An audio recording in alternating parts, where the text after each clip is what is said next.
tales for dark nights.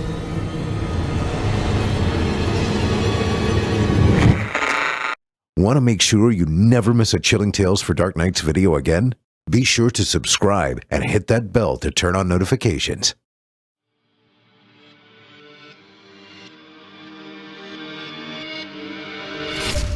Welcome, dear listener, to Fear from the Heartland.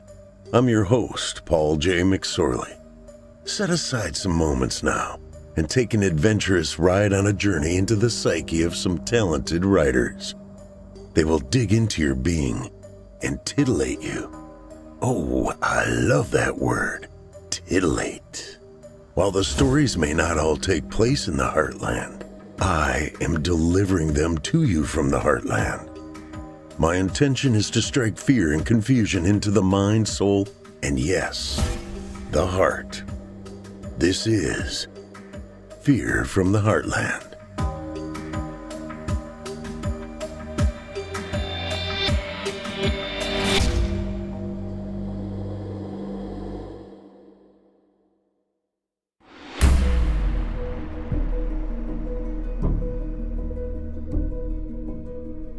Hello, Heartlanders, and welcome to Season 3, Episode 11 of Fear from the Heartland. I'm your host, Paul J. McSorley. Hey, Heartlanders, you guys patrons yet? Visit simplyscarypodcast.com and click Patrons in the upper menu to join the club. You'll get ad-free versions of this and all our other podcasts, including hundreds of standalone releases from our audio archives dating back to 2012. It's a great way to show your support, and you get a whole lot for it. Hey, I found out the reason Bigfoot is so good at hiding. He owes Chuck Norris money. Pretty cool twist tonight for you fine Heartlanders.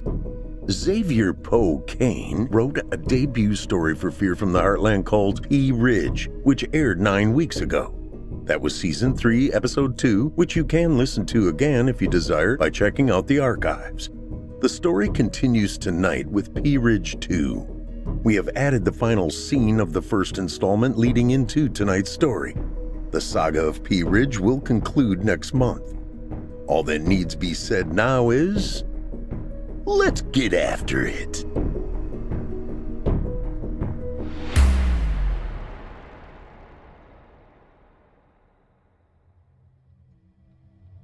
Sunday night. Fuck. The world has turned upside down. Glenn was right. Fuck. Aliens. About 5:30 p.m., Snaggle wanted to go outside. I followed him out, rifle slung over one shoulder. He sniffed around the fence before he started barking his head off. Then I heard it. A soft skittering sound like claws on wood. I can't call it a face that appeared over the top of my fence. At first, it was just a round mouth 2 to 3 times the size of what I assumed to be a neck. 6 hook-shaped claws, 3 to each side of the nightmarish mouth, gripped the top of the wooden fence. These it used to lift a slender serpentine body over the top. I could hear scratching on the other side of the fence at what I presumed were claws on its feet propelling it up and over. The top of the fence picket crumbled under its weight, causing it to lose its balance, topple to the ground, and roll toward Snaggle, who barked wildly. The creature let out a scared, ear-splitting cry. My dog nipped at the strange creature, which lashed out at him with its tongue, the proboscis wrapping around his remaining back leg. He yelped in pain. Instinctively, I unslung the rifle and shouldered it. Muscle memory kicked in as I sighted down the barrel, aiming for center mass. My thumb flipped the safety to fire. My fingers slid onto the trigger. Squeezed. Light recoil into the shoulder. The smell of smokeless gunpowder. Missing the small target, my bullet splintered a fence panel next to the alien. It let out a distressed howl, answered by a low rumble somewhere on the other side of my fence. But it didn't let go of my dog, and I was about to go full John Wick on its ass. I adjusted fire and aimed for the pink mouth. My vision tunneled and I fired into the gaping maw. The Russian-made hollow point expanded as it contacted the soft tissue. The projectile didn't leave a massive exit wound. The creature slumped to the ground with a gentle groan. Blue-green blood oozed from the orifice and shredded viscera floated out in clumps in various hues of pink, blue, and beige. The stench of ammonia hung heavy in the air.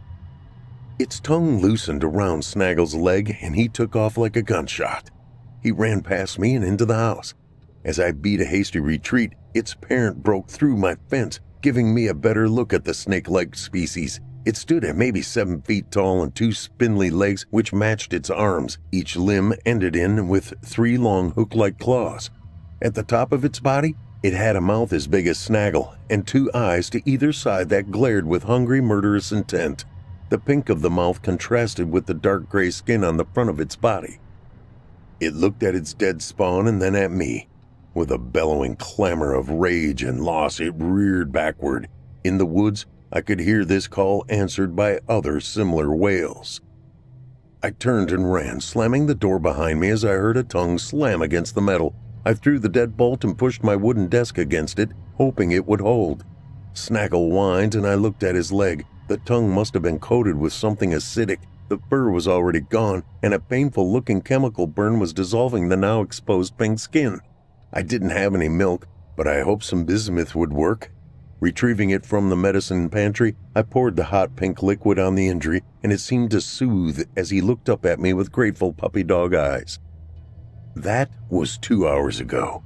As I hid, I called the sheriff. The dispatcher must have thought me crazy, drunk, or on meth. I heard hardly contained giggles in her voice. Eventually, I convinced her to send a deputy. When one became available, what I thought was just a mama bear and her cub proved to be a pack of these otherworldly creatures. They're casing the house, and I find myself unconvinced by their intelligence. They focus on the door the first adult saw me and Snaggle retreat into. They aren't breaking through windows or the back porch's French doors. Unexpectedly, light footfalls echo from the roof. That I'm as alien to them as they are to me is my only advantage. Unfamiliar with Earth dwellings, I wonder if they are actually predators that were destined for a galactic zoo or if they were bred for war. Either way, they have been unleashed on an unsuspecting world. I'm suddenly overcome by a memory. When I was in high school, we went to Fort Walton Beach for our senior trip. Our hotel overlooked the beach, and one night I broke curfew and just sat in the sand looking out into the blackness. Clouds muted the moon. A faint hint of horizon separated the deep black of the Gulf from the lighter black of the sky. I felt peaceful staring into that ominous void, and I thought that it was what purgatory must be like. I push such thoughts of the end out of my mind. I've prepared for this. I'm hunkered down in my walk-in closet. I made a fatal funnel when I got in a prone position and aimed at the front door. I'll have a chance. But if they find they can break in through multiple doors, they'll be able to attack as a horde, which would spell doom. The crawl space. Built as an expansion, the closet's foundation was poured with a small crawl space for ductwork that never got installed. I'll try to hide in there. I pull back the area rug covering the opening and lift the door. After you, buddy. I helped the medium-sized canine into his hidey hole. Unfortunately, they built it at a time when people tended to be smaller. I can only get him to safety. Be quiet, I tell him as I close the entryway and replace the area rug. I can hear the door as it starts to give way. It won't hold much longer. I look at the 2 30-round magazines on the floor next to me. I reload the one I fired from earlier and snap it back in place. Plus the one in the chamber, I have 91 rounds total. They provide a false sense of comfort. Time is precious, and changing mags in an AK is slower than in an AR. My mind works the math on how far the creatures can advance in a handful of seconds. I'm not convinced the odds are in my favor. This leaves me with only one last task as the door starts to fail. Call Petra. I pick up the cordless landline phone just as it begins to ring. Fuck, Glenn, you always had shitty timing. I curse as I hit the green button. I don't give him time to respond. Listen, brother, they're here. There are more than 2 of them. A whole pack. Shelter in place. If you don't hear from me, Snaggle is in the crawl space under the walk-in and... As the door begins to give, the enraged swarm bangs harder. I have only seconds. Tell Petra I love her. I shoulder the rifle, and take aim at the first pink mouth I see. And now, P. Ridge 2. Enraged, the creature was finally able to break through the barrier between her and the monster that stole the life of her son. It let out a victorious, high-pitched growl before one of her swarm mates pushed her through the hole into the monster's den. Thunder boomed and the den wall splintered next to her. Another thunderclap and a swarm mate's head exploded, splattering her with viscera and fueling her rage. Focused on her enemy's fear, she moved through her prey's shelter, which was much more spacious than the burrows and dens she was used to hunting in. She moved toward the thunderclaps with jerking movements so her prey could not hit her. The shock waves of its missiles tickled her skin as they passed by. Sounds of pain from her swarm propelled her toward the kill when a round grazed her neck below her maw. Another sliced into her above the leg. She collapsed, and a brother leapt over her toward the light and clatter of their target. She felt the claws of her swarm mates gently grip and lift her. As she was carried out of the den, she saw a mass of squirming serpentine bodies closing in on the monster that killed her son. A primitive sense of satisfaction flashed through her mind as she lost consciousness. Snaggle made himself as small as he could, trembling as he heard the clatter of battle above him. He never liked the noise his pack's alpha male made with his boomstick. The high-pitched calls and growls of the predators attacking them made him whine in pain. The unusual surroundings did not help either. It was dark and damp, filled with smells that he would have happily explored if it were any other time. There was a loud thud, and he heard the alpha male scream in pain. More loud claps from the boomstick were followed by silence punctuated by soft whimpers from the alpha. After a few moments, Snaggle scratched at the roof from which his alpha had been able to place him inside this strange space. His efforts were met with a low moan, but no rescue. He lay down, his eyes focused on the agonized sounds of his packmate. Snaggle lay on his paws as the worst moment of his life passed. Lacking a human sense of time, he could wait for as long as it took for one of his pack to rescue him. The floor above him creaked, and there was the sound of something vocalizing. Snaggle began to tremble when the roof started to shift. As the planks were removed, he backed into the shadows, waiting to see who or what was coming for him. Just after midnight, Monday morning. Glenn sped through the woods toward his brother's house in his side-by-side UTV. The same paths they paved as children were now worn by time. Back then, they had been the hunters at the top of the food chain. He feared that the tables had turned, that they were now the hunted. All of his senses were tuned to his surroundings as he crashed through the wood. His lights cut through the darkness as limbs slapped against the side-by-side. He broke through the wood line and sped through a field. He saw the blue and red lights of police cars. Glenn leaned forward, trying to see if they were cops from the closest small town, Bourbon, County Mounties, or, the most problematic alternative, the Highway Patrol. As he drew close, he saw the blue markings of the Bourbon PD and breathed a sigh of relief. As he pulled up near the garage, he saw the silhouette of the police chief, Gene. Glenn was relieved, as they had been inseparable best friends growing up. "Hold up, Glenn," Gene said, towering over the UTV as Glenn pulled to a stop. "I'm going in, Gene. That's my big brother," Glenn replied, getting out of the UTV and reaching for his lever-action rifle. Chuck, the newest addition to Bourbon PD, stepped up close to his boss, seemingly looking for guidance on how to handle the situation. A subtle gesture from Gene made Chuck step back. "Well, we just got here. Thought it was you messing with us, pretending to be your brother, so we'd listen to a wild tale about aliens." Gene looked away from Glenn. "Didn't realize Rich was in town. The house looks like all hell broke loose." Gene grabbed his AR-15 out of his trunk, with Chuck following suit. "Yeah, whatever it was broke through his fence," Glenn briefed the cops. "Got on his roof and tore up the metal pretty good. We got some blurry pics on the camera." "So, you've seen them?" Chuck asked. Glenn shook his head. "Not clearly. Mind if we shut the hell up and go see if my brother's still alive?" he said, shouldering his rifle and marching toward the house, hoping the two cops fell in behind him. "Fuck me," he exclaimed, taking in the blue-green blood splatters and pink viscera clinging to walls and sliding toward the floor. "Now, do you believe me about the aliens?" Gene couldn't meet Glenn's eye. "Yeah, they smell like cat piss." Glenn moved quickly into the house. "Gene, I see Rich." Glenn dropped his rifle and ran to a body on the floor. "Oh, God, Rich!" Tears came to his eyes. "Why the fuck didn't you come to our house?" His brother's body was covered in bites and burns.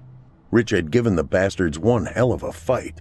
When Glenn leaned over to sob, he felt Rich's chest move with a shallow breath, and noise came from his brother's throat.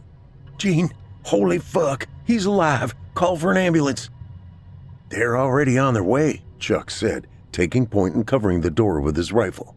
"I think I can hear sirens now. Hopefully it's the EMTs and not the highway patrol. Don't want to answer why we let an armed civilian in here. This is the most foobar thing I've seen since Somalia." "Those look like chemical burns," Gene interjected. "Maybe those creatures' saliva or blood burned him? Chuck, go grab the first aid bag." Chuck was in motion the second the chief of police said his name, likely his Army combat lifesaver training kicking in. "We've got to get him out of his clothes," the police chief continued. "Go get a pitcher of water and any bottled water you can find. Cool, but not freezing." Glenn rushed to the kitchen, filled a pitcher, and grabbed 2 bottles of water from the fridge. Returning to Gene and his brother, the 2 men started tending to the wounded Rich. His clothes in tatters, they came off easily, and then they started rinsing him off. "Got the first aid bag," Chuck said as he returned. "I could see flashing lights. They'll be in here soon." "Thank God," Glenn said as he grabbed gauze from the first aid bag to bandage his brother. "Sheriff's Department?" A woman's voice boomed from the door. "Bourbon BD," Gene and Chuck yelled back. "House is clear," Chuck added. "Kayla, is that you?" he asked. "Yeah, I got here with the medics." She whistled. "It's clear. Bring in the stretcher," she yelled outside. "What have we got?" She approached the bedroom where Rich had made his stand. "What did this?" "Deputy Randolph," Gene said in acknowledgement. "Seems my crackpot best friend here isn't cracked after all. He thinks it's aliens." "I know it's aliens," Glenn corrected. "And I'll be damned if I don't believe him," Gene finished, shaking his head. The clatter of a stretcher interrupted their conversation as the EMTs entered. "We'll take it from here," one of them said as he started tending to Rich. "Who are you?" he asked Glenn, the only one not in uniform. "Glenn, he's my brother." Glenn nodded toward Rich. "Okay, Glenn, we're going to take good care of your brother. But right now, we need you to go outside and let us work," the EMT said firmly. "Come on, buddy," Gene said, guiding him out of the room. "So," Kayla began, "does this have anything to do with those National Guard trucks that rolled into Town and Country's parking lot yesterday morning? It's all over Facebook." "I don't know," Gene said. "I talked to the captain in charge. There's some sort of hazmat team, and all he said was an A-10 had crashed, and they were ordered to monitor for some chemical or other." "A-10 my ass," Glenn spat. "It's a fucking UFO." "I believe you," Gene responded, gesturing toward Chuck and Kayla, who were nodding in agreement. "They believe you too. Something stinks, and it's not just the cat piss smell in Rich's house." Their phones all made the maddening clatter of the emergency alert system's alert tone. The same message, appearing in all caps. "The governor of Missouri, in coordination with the Federal Emergency Management Agency, FEMA, has declared northeastern Crawford County and southwestern Franklin County a disaster area. A hazmat incident has occurred, and as precaution, all residents in and near Sullivan, Bourbon, and Cuba are instructed to evacuate. The National Guard, in cooperation with FEMA, is establishing shelters in the following counties or areas: Union and Washington in Franklin County, Steelville in Crawford County, St. James in Phelps County." "It's going to be a long day," Chuck said. "Yeah," Gene agreed as he read incoming text messages. "They've shut down eastbound I-44 at St. James and westbound lanes in Stanton." The clacking of a stretcher drew their attention to the house. The EMTs were wheeling Rich out. "He's in a coma," the paramedic from earlier told Glenn. "It's not good. We're going to take him to the hospital in Sullivan. Came over the radio that they're evacuating all but the most serious patients. The National Guard is taking over as a trauma center. I'm sorry, but you can't go with your brother." Without waiting for a response, the EMTs hurried to the ambulance and started loading Rich. "Glenn," Gene said before Glenn could say anything, "I'm taking you home. Pack up Sarah and get the hell out of town. We don't know how many of these things are in the woods, and your side-by-side won't give you any protection in case of an attack. Not gonna get any argument from me, but first I need to see if Snaggletooth is all right. Rich called and told me where he hid his dog. I'd be better off with those things in my own family if I didn't at least look." After removing the floorboards, he peered into the darkness. "Snaggle? Buddy, you down there?" Glenn heard a whimper, and the trembling three-legged mutt crawled into the light. Glenn pulled him out of his hiding place. "Yep, he's alive. It's not good, not gonna lie." He scratched behind the dog's ears and hugged him close for a moment before letting him down. Cautiously, Snaggle followed Glenn outside, where he lifted a phantom leg to relieve himself. The creature came to in a dense part of the woods that the swarm had found to regroup. She opened her eyes and saw her family. Her species used biofluorescence to see each other in the low light and darkness of their homeworld, but this new planet allowed more UV light. Her swarm shone in various hues of green, orange, and red. With effort she stood. Her wounds were already healing naturally, for which she was glad. Her kind practiced cannibalism. Normally it was after one died, but if hunger became too great, they would feed on the near dead. The swarm was silent, listening for the clicks of an approaching swarm mate. Silence favored predators, so they only used vocalization when in distress or needing to locate each other after becoming separated. They were more careful in this new place than when the strange colorless bipeds came to their home. They woke up in a strange place devoid of prey and emotion. The swarm fell into panic and rampaged through the space which brought them here. Which is why they were learning that in their new home, they should communicate through telepathy. Her mind was filled with a cacophony of images, some violent, some scared, all of them hungry. She projected the image of her son laying lifeless. The swarm understood the wisdom of the image. There was no future without the young. They would have to fight smarter and use the knowledge gained from their first battle at their crash site. Their prey brimmed with complex emotions and were most dangerous when these swung to the extremes of alertness and fear. However, when these creatures were at peace, they could be culled with relative ease. As the swarm settled upon a course of action, she could not stop projecting images of her son. The swarm knew she was intent on hunting for vengeance over sustenance. They would allow her to go, alone. They could not risk the collective for her quest. However, they wanted her to accompany the rest of the females to a cave nearby before she embarked on her singular mission. The police cruiser's tires crunched on Glenn's gravel driveway as they pulled up to the house. The door opened and a very concerned Sarah came rushing out of the house, wrapping her arms around her husband as he got out of the car. "I called Petra. She's leaving St. Louis now," she said, not letting go. "I-44's shut down and the hospital's now trauma center. No visitors. They're evacuating the area," Glenn told his wife.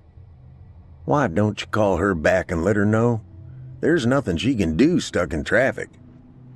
Sarah wiped tears from her eyes and stepped back. "Yeah, but you know her. She's going to do whatever she wants." She pulled her phone out of her pocket and brought up her sister-in-law's contact. "I'll meet you inside. Hurry." Glenn nodded and turned to Gene. "Thank you, brother." The two men hugged. "Stay safe." "I will." Gene paused before getting back in his car. "There's something I want you to have." He popped his trunk and took out a rifle case and small backpack. "It's the AR we were talking about you buying. I know all you've got are your bolt and lever action rifles and your dad's .357. I know Sarah has her shotgun, but you could use something a little more tactical." Gene handed him the case and backpack. "The backpack has some mags and ammo. Hopefully it's enough to get you where you're going." "Thank you, Gene." "Where do you think you're headed, St. Louis?" Probably. Best bunk with family than sit around in a FEMA camp, Glenn said. Gene scanned the woodline for a moment. Think it's too much to hope this will be over soon and we can get back to normal? Glenn pondered it for a moment. That'd be nice, but I don't know how they can contain this. Gene stepped toward the open driver's door. Yeah, thought so. Go with God, Glenn. You too, Glenn said as his childhood best friend shut the car door and started rolling out of the driveway. Snaggletooth followed his alpha's brother, his tail by his one back leg and head down. Things were happening. Things he did not like. His alpha was not in their den when the alpha's brother pulled him from the scary space. Snaggle had sniffed and wandered around the house but could find no trace of his primary pack, so he followed his extended packmate. When he got out of the strange car, he sniffed the yard, recognizing the markings of his friend Thor. Thor was what the humans called him, but among the canines in the area, he was known as He Who Stands Against Thunderbooms. Snaggle, on the other hand, was known amongst their kind simply as Lucky, for surviving every trauma that would have killed a lesser dog. Personally, Snaggle believed no such creature as a lesser dog existed. Snaggle looked around the yard for Thor, but there was no sign of him. He stepped over to the nearest marking of Thor, lifted his phantom leg, and left his own calling card before following his alpha's brother into the den. The thumping of a wagging tail drew Snaggle deeper inside to where Thor lay in his bed. The other dog whimpered a greeting, which Snaggle returned. Both were too hurt and tired for the customary butt sniff, but did it anyway. After all, good manners distinguished canines from their human packmates. After the perfunctory whiff, the two curled up on Thor's bed and watched the humans go about their business. That's about it, Glenn said as he brought out the last of their emergency preparations and placed them in the bed of their truck. He placed their hunting rifles in the back seat. They had the AR and her shotgun slung over their shoulders. Sarah surveyed the woods looking for danger. Both were tense. We just need to get the dogs. Clatter in the woods interrupted their conversation. They shouldered their weapons and pointed at the noise. It's a soldier, Glenn yelled, lowering his rifle as a man in camouflage and tactical gear emerged from the woodline. He wore an expression of sheer terror. He's being chased, Sarah yelled as two of the serpentine creatures erupted out of the woods in pursuit. She fired at the creature to the soldier's left, her shotgun making it howl in its otherworldly high pitch. Glenn shouldered the AR from Gene and fired twice at the one on the right. His target howled and the two retreated back into the woods. The soldier bent over to gather himself and catch his breath before approaching them. Thanks, he said in between pants. I'm Captain Bolin with the Missouri National Guard. Glenn looked him over, counting 3 rifle magazines and a couple of pouches for a handgun that was not in the captain's hands nor holster. Also missing was the M4 or M16 rifle the other magazines were for. I'm Glenn. This is my wife, Sarah. Where are your men? They're gone, Captain Bolin explained. All of them. Those things surprised us. My NCOIC had just stepped outside our ops trailer to take a piss when they attacked. My team were downrange at the crash site checking our area ray sensors when one by one the teams started going offline. The soldier shuddered. The screams over the radio. His voice trailed. What were you doing out there again? Glenn asked, shooting his wife an I told you so look. We were placing the area rays, the captain answered. What are area rays? Sarah asked. Gas sensors. There was a crash. They told us it was an A-10.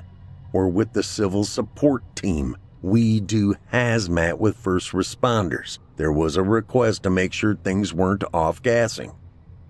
Are you sure it was an A-10? Glenn asked. Not a UFO? The other man's eyes went wide before narrowing. Can I trouble you for a quick drink? Maybe the bathroom before we hit the road? Sure, Sarah said with a forced smile, stepping toward the house as the men fell in behind her. I'm going to need your rifle, Captain Bolin said, eyeing Glenn's AR. With all due respect, that's going to be a no, Glenn said firmly. There's an emergency order in effect, and since I'm trained..." Glenn held up a hand. "My brother Rich and I were in the Army too. I'm trained." His eyes went to the officer's right sleeve, where a combat veteran usually wore the patch of the unit they deployed with. It was empty. The captain fell silent and followed Glenn into his home. The creature left the cave where the other females now busied themselves preparing the space for long-term habitation. It was a good space to build a nest. However, now was not the time to worry about mating, as the males were on the hunt to bring food back. Regardless, her mission was calling her. Her sisters understood, and she could feel their relief that their pups were skittering around their claws. She moved out of the cave, sniffing the wind to search for a particular scent of despair. "It's good to have another soldier around," Sarah said when Captain Boland closed the door behind him. Glenn grunted but remained silent. "Well, I don't care.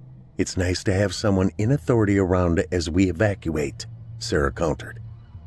The door to the bathroom opened and a refreshed Captain Boland emerged, exuding waspy confidence. "Are we ready to go?" he asked, now eager to get on the road. "Yeah, just gotta load up the dogs," Glenn said as he grabbed his rifle. "I also pulled this out of the truck for you." He handed the soldier his dad's .357 Magnum revolver. "A cowboy gun?" Captain Boland asked with an arched eyebrow. Glenn scoffed.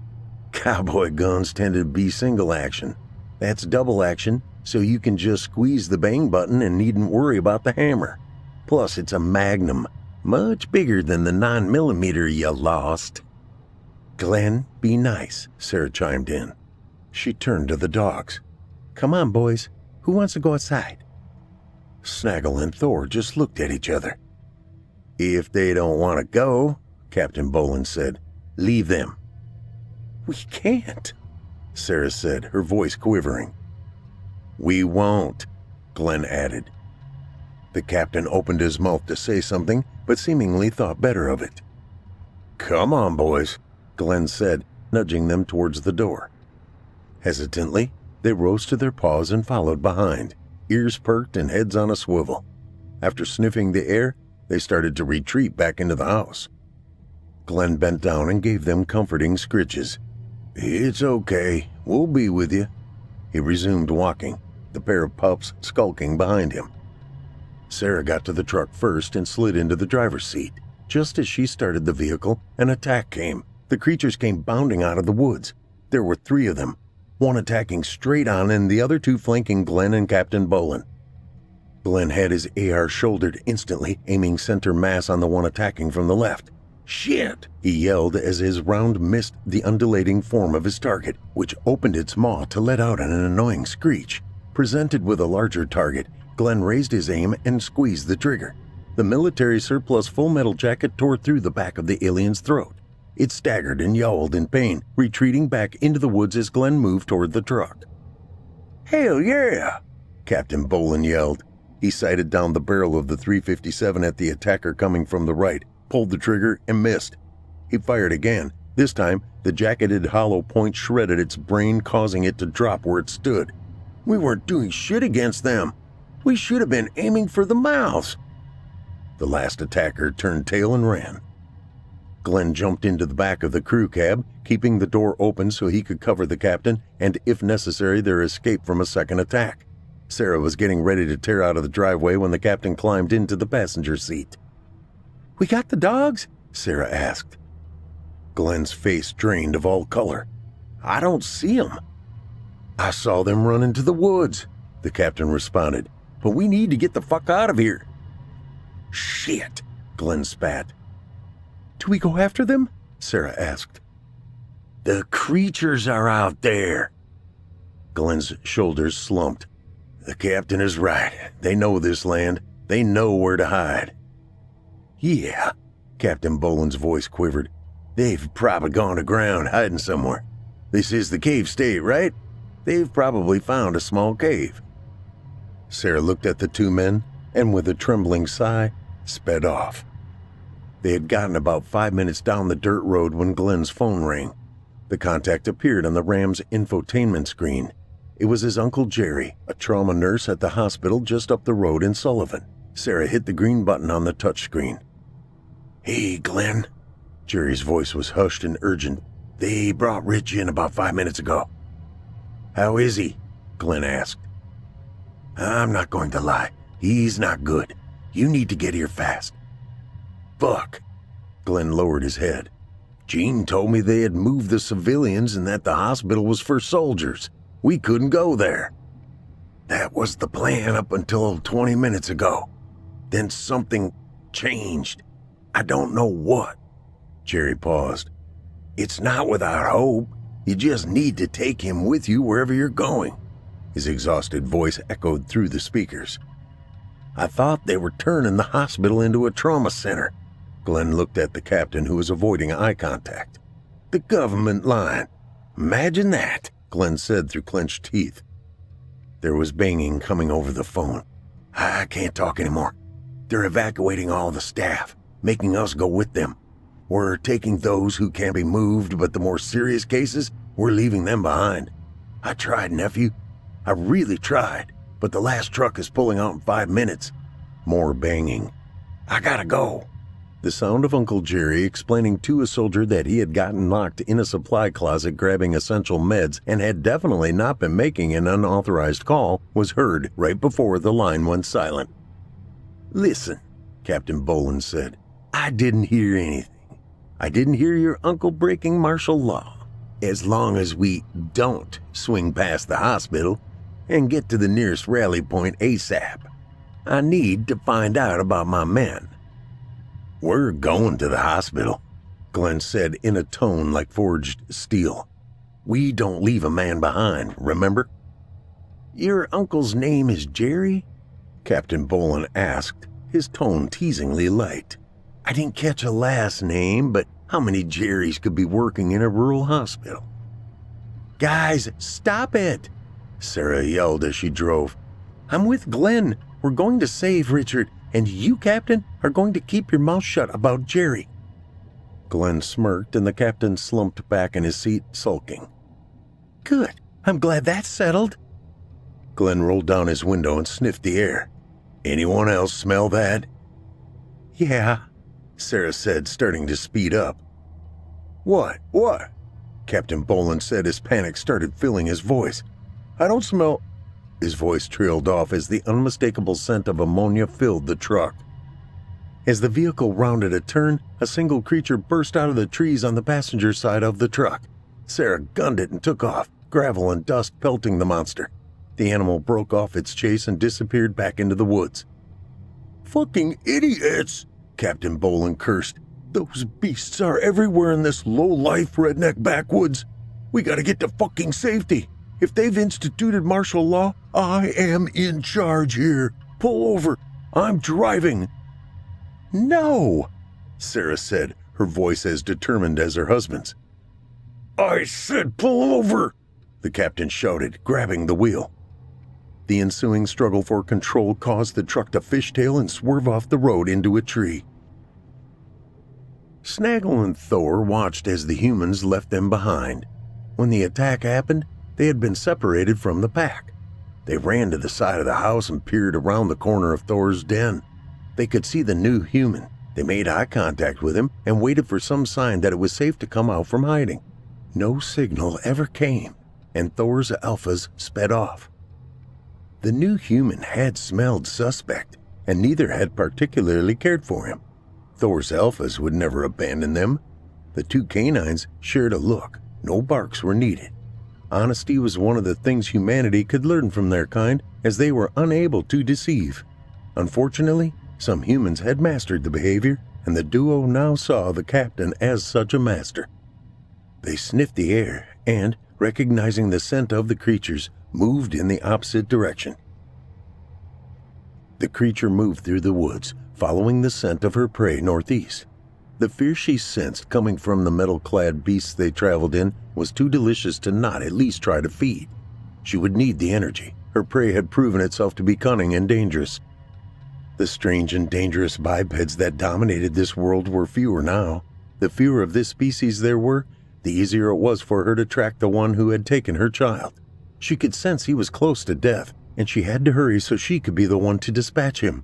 Not that she would not consume him if he died before she could get to him, as it would still be fitting for him to be digested to help birth her next pup. Glenn and I were riding in his UTV, checking game cameras. Majestic ran beside us. Snaggle was curled up in the small bed, unusually calm. The little guy had always been fearless, except when it came to riding in vehicles. Just another sign of how perfect a day this was. The sun high in the sky provided just the right amount of heat to pleasantly warm the skin. Then it happened. Something hit us from the side, spilling Glenn and me into the air. As I flew, I saw Majestic torn in half. His head was flung toward me, and he stared at me with cloudy, dead eyes. I didn't know if he was warning me or damning me. I heard my brother cry out as he landed. Turning to the sound of his voice, I saw Bigfoot dragging him away. Next to the Sasquatch was a gray alien, anal probe in its hand. Glenn clawed at the dirt to get away. I tried standing up to run to my brother's rescue when another gray appeared right in front of me. With an inquisitive look on his face, he touched my forehead, and I passed out. I came to in blackness. Something is slithering in the shadows, hunting me, but always at the surface and never quite breaking through. I begin wondering if I'm going mad. Fear begins to grip me, and so does the sudden realization that I am about to die. Are these memories? Am I dead? I slap my face to wake myself up, to chase the thoughts away. I find myself home, standing safe and sound in my bedroom. Petra is there, titillatingly naked. I smile at her as she runs a finger up one deliciously curved hip. "If you want to ever have this again, Tiger, you need to fight," she says. "Fight?" I ask, confused. "Yes, fight." That's when I hear the distant beeping of hospital machinery as black smoke begins to swirl around me. My heart begins to race as I feel the need to fight against the nothingness. I'm stunned to find myself holding a samurai sword, its keen blade slicing through the smoke to no effect. "I'm sorry, Petra," I scream as the smoke envelops me, taking me back to the blackness. I begin wondering if I really am dead. The thought makes me chuckle because, of course, I'd end up in purgatory. I wouldn't say I'd been a bad man, but I did things for my country that left a stain on my soul. Not good enough for heaven, not bad enough for hell. I shrug and explore my surroundings. A flicker of light, not unlike a dying neon sign, beckons in the distance. I walk toward it, one foot in front of the other on an unknown surface. The lack of sound is as deafening as words. After a while, the blue xenon light begins to form words, a quote from my college years. "There is but one truly serious philosophical problem, and that is suicide."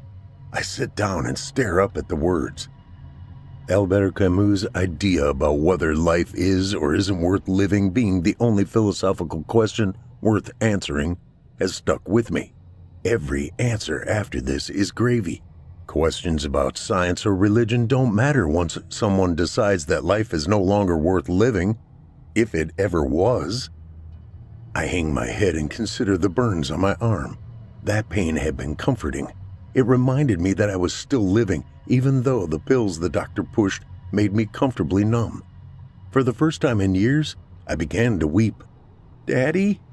The voice of a young child pierces the darkness. "It's not time for you to die." I bolt upright and run in the direction of the voice, away from the ugly light of nihilism. I see a brighter light as I hear the sound of hospital machinery growing louder. It too begins to form words. It's the best fan review I ever received.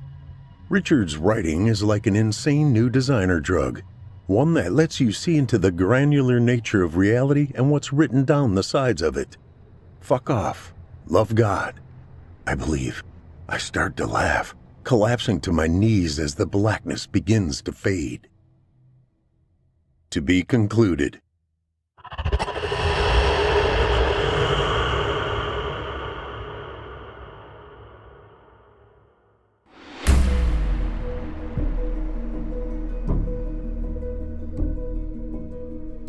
I hope you enjoyed tonight's story, Peerage 2, by Xavier Kane. Not yet a best-selling author, Xavier Kane is a former door gunner on the International Space Station. When not making the galaxy safe for democracy, he writes whatever weirdness comes to mind. He currently lives in the woods with his wife Morticia in a state of mutual weirdness with their dogs Chuck Norris and the three-legged Jabba the Hutt. Thanks to the GI Bill, he has an MFA in popular fiction writing and publishing from Emerson College. He is currently working on his second publication, a collection of short stories tentatively titled Broken Hearts and Other Horrors. You can hook up with Xavier and check out what consumes him at his website, www.xavierkane.com. That's XAVIERKANE.com. You can also go to Amazon.com and search for Xavier Kane, and that will take you to his author page. Or Twitter at XavierKane9 and on Facebook, Xavier Kane.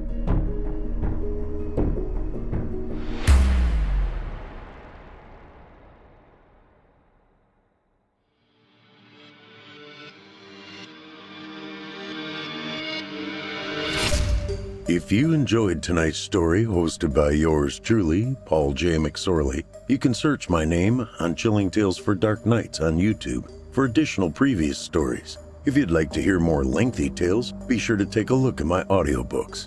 Available now on audible.com or just visit paulsbooks.net. That's PAULSBOOKS.net.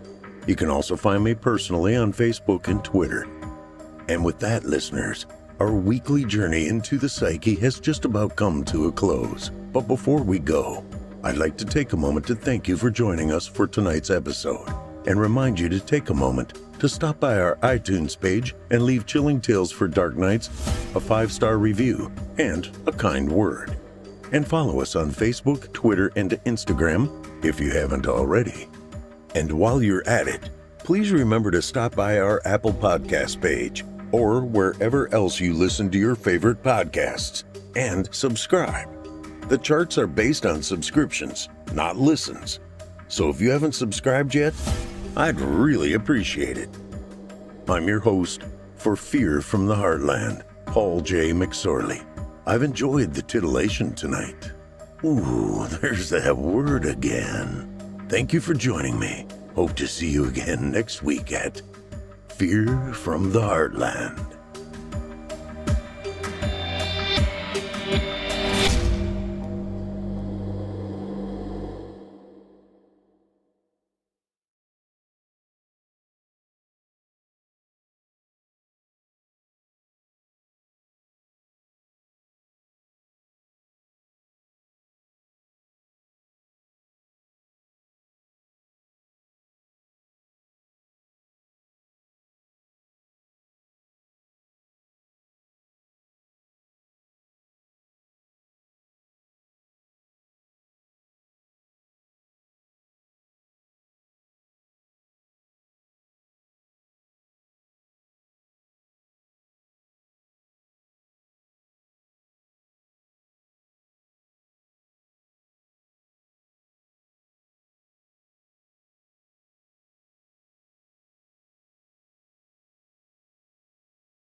Chilling Tales for Dark Nights.